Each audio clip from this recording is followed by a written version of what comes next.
bombastic side-eye, criminal offensive side-eye. Tapi bohong.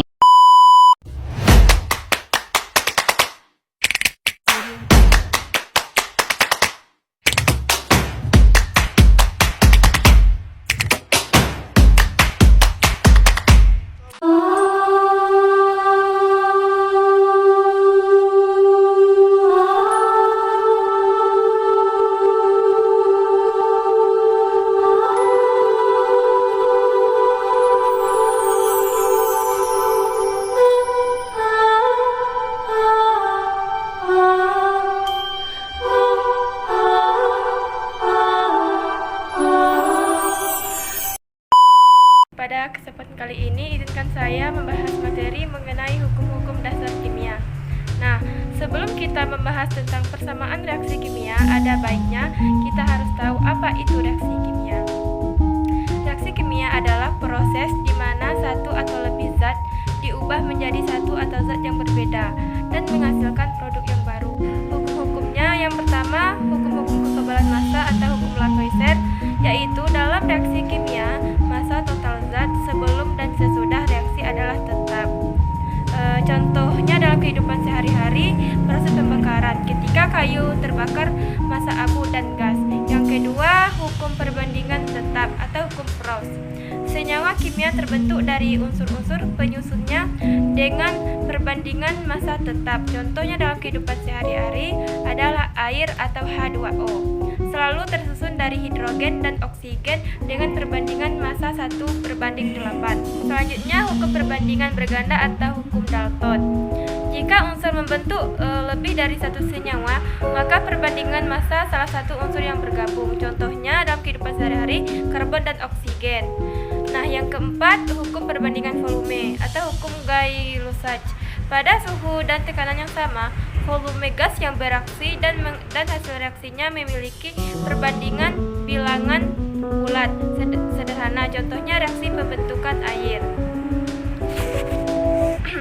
Nah, yang terakhir, yang kelima, hukum Avogadro, yaitu pada suhu dan tekanan yang sama, volume gas yang sama mengandung jumlah molekul yang sama. Contohnya dalam gas dalam balon.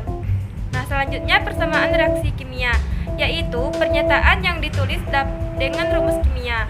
Persamaan reaksi kimia memberikan informasi identitas dan kualitas zat-zat yang terlibat dalam suatu perubahan kimia atau fisika. Nah, selanjutnya ada jenis-jenis reaksi kimia. Yang pertama, dekomposisi. AB menghasilkan A tambah B, yaitu satu senyawa terpecah menjadi dua produk. Yang kedua, sintesis. A ditambah B menghasilkan AB, atau dua atau lebih zat yang bergabung dan membentuk suatu zat. Selanjutnya, pengganti tunggal. AB ditambah C menghasilkan AC tambah B, atau atom elemen yang bertukar dengan atom elemen kedua dalam sebuah senyawa. Nah, yang terakhir, pengganti ganda. AB ditambah CD menghasilkan AD tambah B, yaitu ion positif bertukar antara dua senyawa. Nah, selanjutnya ini ada ciri-ciri reaksi kimia. Yang pertama ada perubahan warna, pembentukan gas. Yang ketiga perubahan suhu. Yang keempat pembentukan endapan.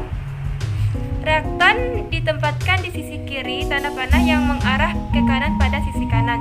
Tanda panah terdapat hasil reaksi atau produk, yakni semua zat yang dihasilkan dari reaksi. Nah, dapat dilihat dari contoh PPT-nya, 2SO2 ditambah O2 menghasilkan 2SO3. Sedangkan yang 2SO2 dengan O2 yaitu reaktan. Sedangkan 2SO3 yang disebut dengan produk. Nah, dalam persamaan reaksi dikenal koefisien reaksi, yaitu bilangan yang berada di sisi kiri rumus kimia. Contoh lainnya ada P4 ditambah 6Cl2 menghasilkan 4PCl. Nah, P4 dengan 6Cl2 yaitu reaktan, sedangkan yang produk 4PCl3. Persamaan reaksi inilah yang akan mengantarkan kita ke persamaan reaksi kimia lainnya. Nah, seperti persamaan termokimia, persamaan laju reaksi, dan persamaan reaksi redoks. Nah, selanjutnya ada penyetaraan reaksi. Yang pertama ada hukum Lavoisier atau hukum kekekalan massa menyatakan bahwa sebelum dan sesudah reaksi kimia, guna memenuhi hukum kekekalan massa, suatu persamaan reaksi harus menyamakan jumlah atom yang digunakan oleh koefisien reaksi. Artinya, penulisan reaksi kimia tidak boleh menghilangkan atau menambahkan atom. Nah, selanjutnya ada atom dalam reaksi kimia. Mereka mengatur ulang atau beberapa ikatan atom rusak dan beberapa ikatan baru dibuat. Mereka tidak diciptakan atau dihancurkan. Ini adalah hukum konsentrasi massa. Dalam reaksi kimia, total massa zat tersebut sesudah reaksi tetap sama. Nah, selanjutnya ada rumus kimia versus persamaan reaksi kimia. 2H2 ditambah O2 menghasilkan 2H2O. Sedangkan yang 2H2O2 yaitu elemen adalah zat murni dan tidak dapat dipecahkan menjadi yang baru. Sedangkan 2H2O2 rumus kimia senyawa adalah kombinasi zat murni. Nah, selanjutnya ada cara menyetarakan reaksi kimia. Yang pertama ada CaCO3 ditambah HCl menghasilkan CaCl2 ditambah CO2 ditambah H2O, yaitu pemberian koefisien reaksi pada setiap zat dalam variabel.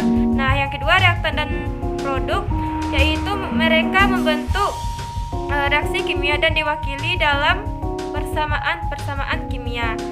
Nah, sampai di sini dalam pembelajaran yang kita bahas tadi, reaksi kimia apa yang sering kalian temui dalam kehidupan sehari-hari.